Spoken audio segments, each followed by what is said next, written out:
those days, Caesar Augustus issued a decree that the census should be taken of the entire Roman world.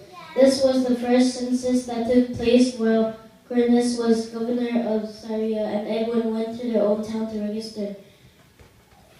So Joseph also went up from the town of Nazareth in Galilee to Judea to Bethlehem, the town of David, because he belonged to the house and line of David.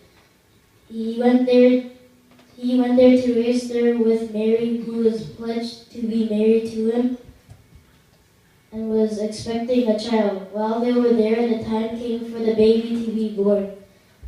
She had gave birth to her firstborn, a son. She wrapped him in cloths and placed him in the manger because there were no guest room available for them.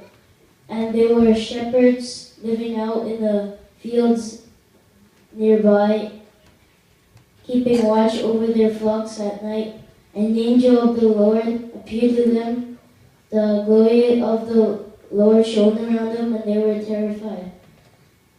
But the angel said to them, "Do not be afraid. I bring good news that will cause great joy for all the people. Today, in the town of David, a Savior has been born to you. He is the Messiah, the Lord.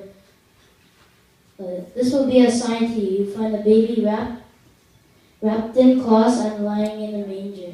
Suddenly, a great company of the heavenly host appeared with the angel, praising God and saying, "Glory to God in the highest heaven, and on earth, peace to those on whom his favor rests."